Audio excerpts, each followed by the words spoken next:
Fala pessoal, seja bem-vindo a mais um bloco do nosso curso de Eletrônica Digital. E nesta aula nós vamos fazer a introdução às famílias de circuitos lógicos. Aqui nós vamos abordar toda aquela parte de porta lógica e funções lógicas do ponto de vista do mundo real. Vamos ver como esses dispositivos são compostos no mundo real, quais são as principais características deles que devem ser levadas em consideração quando você está desenvolvendo algum projeto ou algum circuito no mundo real, utilizando portas lógicas ou circuitos digitais. E vamos ver as duas famílias de circuitos lógicos que são utilizadas para sistemas digitais, beleza? E então, vamos começar? Então vamos lá falar sobre as famílias de circuitos lógicos. Esse bloco está dividido em várias aulas. Nesta aula nós vamos iniciar, fazer uma introdução sobre esse tema, comentar sobre alguns aspectos dessas famílias de circuitos lógicos e nas aulas subsequentes vamos complementando os assuntos. Tranquilo? Então vamos ver quais são os objetivos gerais deste conteúdo, de famílias de circuito lógico. A gente vai estudar as principais famílias de circuitos lógicos que são utilizadas em eletrônica digital. Você vai ver que só existem duas no caso. E entender as características e limitações desses tipos de famílias. Você vai ver que cada família eles têm uma certa limitação, seja em termos de aplicação, velocidade, nível de tensão, nível de corrente. Então tem cada uma, apesar dos parâmetros terem nomes iguais, mas os valores são distintos para cada família, beleza? Os objetivos específicos, como é que a gente vai conseguir chegar nesses objetivos gerais? Primeiro a gente vai definir alguns conceitos e parâmetros que estão presentes nas famílias de circuitos lógicos. Então, como eu disse, tem parâmetros que eles estão presentes nas duas famílias, só que possuem valores diferentes. Alguns possuem valores próximos. A gente vai ver que cada família tem uma diferença. Vai estudar a família TTL, que é uma delas, e a família CMOS, que é a outra família de circuito lógico. Onde é que você pode encontrar esse assunto? Você pode encontrar esse assunto tanto em livros quanto materiais na internet. Os livros, geralmente, que eu adoto para esse tipo de assunto e que está amplamente divulgado aí como material complementar em algumas universidades ou curso técnico, são os livros do Sistemas Digitais, Princípios e Aplicações, que é o conhecido como TOT. Esse livro é um livro muito bom e aborda de uma maneira muito prática a parte da eletrônica digital. O livro Mecatrônica, do autor Bolton. Esse livro Mecatrônica, ele aborda muitos assuntos, então ele tem essa parte de eletrônica digital, mas aborda com um tom um pouco superficial. Mas se você tem acesso a ele, você pode utilizá-lo. E o elemento de eletrônica digital, que é o IDOETA. Esse IDOETA aí eu acho que muitos cursos usam, cursos técnicos. Você provavelmente, se está vendo esse curso aqui da eletrônica digital, se você for reparar, ementa de alguma disciplina que você cursou referente a esse assunto de eletrônica digital, ou que você vai cursar, provavelmente vai ter o IDOETA como livro referência. Eu tenho quase certeza que terá, porque ele é uma referência no que diz respeito ao assunto de eletrônica digital. E você pode procurar também na internet. Na internet vai ter muito material, porque como o assunto já é consolidado, a eletrônica digital é um assunto que ele não mudou muito no tempo, é como se fosse física clássica. Então você vai ter condições de acompanhar se você procurar sobre os assuntos na internet. Aqui vai ser o conteúdo, como a gente vai acompanhar cada um desses tópicos. A gente não vai falar esses tópicos todos nesta aula, entendeu? A gente vai falar sobre alguns, vai começar a falar sobre alguns nesta aula e vai dando prosseguimento nas próximas.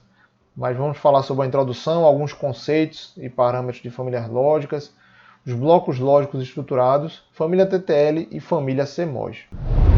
Para começar, vamos fazer uma introdução sobre as definições do que é família de circuito lógico. Primeiro, a gente estava abordando aqui as portas lógicas como se fossem caixas pretas, ou seja, você não levava em consideração quais eram os parâmetros de tensão e corrente, por exemplo, de uma porta lógica, você não levava em consideração o número de portas que você poderia conectar, por exemplo, em algum terminal de outra porta lógica. Você não levava em consideração que a gente vai ver aqui o parâmetro chamado de delay, ou tempo de atraso de propagação. Então tudo aquilo você via de forma transparente, que a gente chama. Você só via o elemento, os terminais de entrada, terminal de saída e o funcionamento como função lógica ali na teoria. Então existem muito esse comparativo entre dispositivo ideal, que é o que a gente viu, e dispositivo real, que é o que a gente vai analisar neste bloco e vai começar a introduzir nesta aula. Então a família de circuito lógico, ela nada mais é do que tipos de estruturas internas que diferem entre famílias, que vai permitir você confeccionar os blocos lógicos que formam as portas lógicas. Aquela porta lá que você viu no início do curso, na parte de funções lógicas e portas lógicas, ela internamente ela é composta por elementos analógicos e digitais ali. Você vai ter a presença de transistores, você vai ter a presença de diodos, resistores, enfim, você vai ter vários elementos da eletrônica que estão desempenhando a função lógica que você está operando ali, colocando as entradas e obtendo um resultado na saída. Então cada um desses blocos lógicos ele tem um tipo de funcionamento e vai variar de acordo com a família. E as famílias mais utilizadas são a família CMOS, que vem de Complementary Metal Oxide Semiconductor, ou metal óxido semicondutor complementar. Isso aí você deve ter visto. Se não viu, vai ter que pausar esse vídeo e assistir o material lá que eu passei antes dessa aula. Então dá uma carreirinha lá, assiste, pausa aqui e vai ver antes de passar para frente, se você não estiver entendendo ou não sabe o que é um CMOS. E o TTL, que é de transistor, transistor logic, ou lógica, transistor, transistor. Falei também no conteúdo anterior a esta aula. Então, naquele conteúdo inicial tem falando sobre CMOS e TTL, que é bom você dar uma olhada.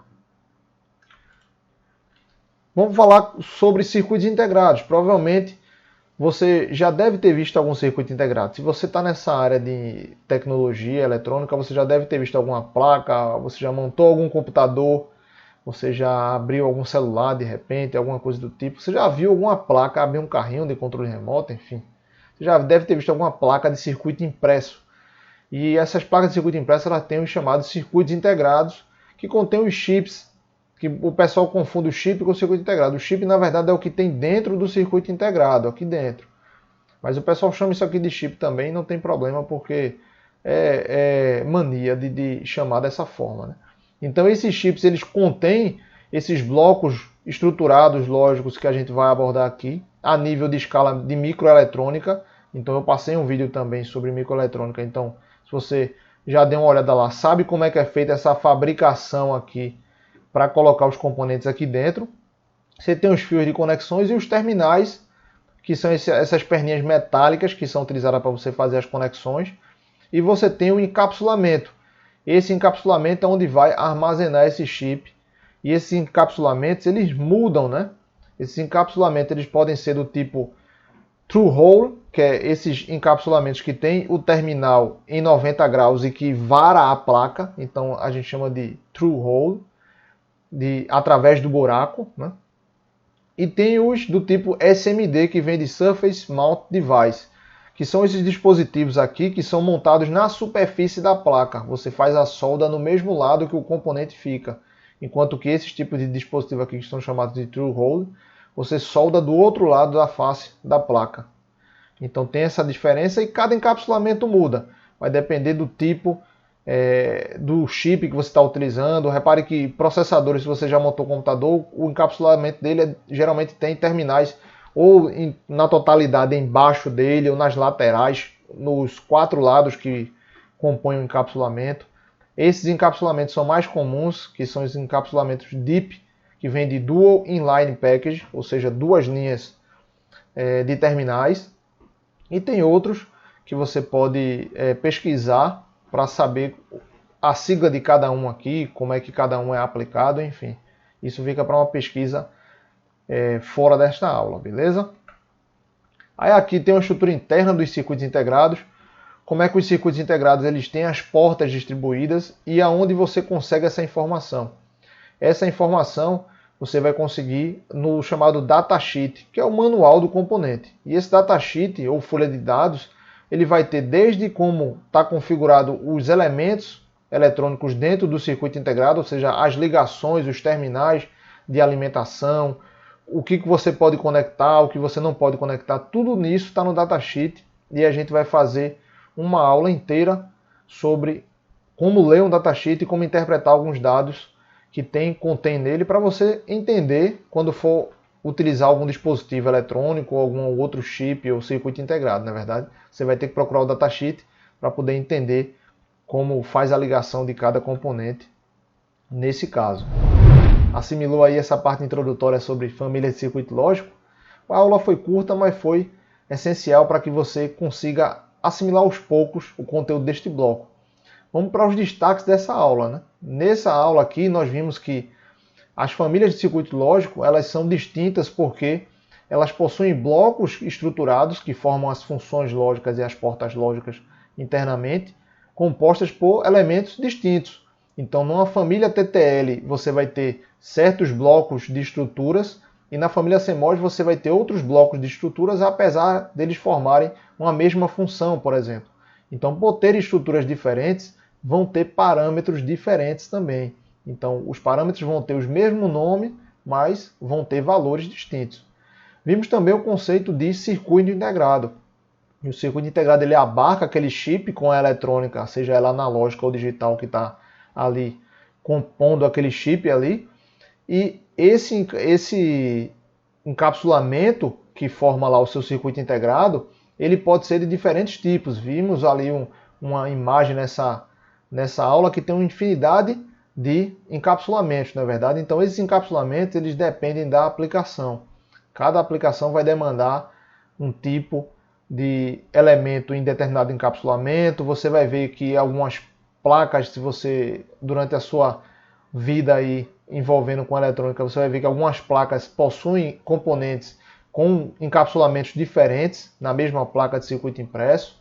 Então isso aí faz parte da eletrônica. Vai depender da complexidade do sistema e vai depender também da estrutura do sistema que você está utilizando. Se ele é 100% digital, se ele é 100% analógico, se ele é uma mistura de componentes digitais e analógicos, e isso vai depender do projeto que você está desenvolvendo, na verdade.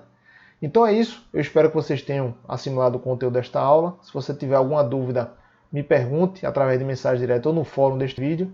E eu vejo vocês na próxima aula. Até mais.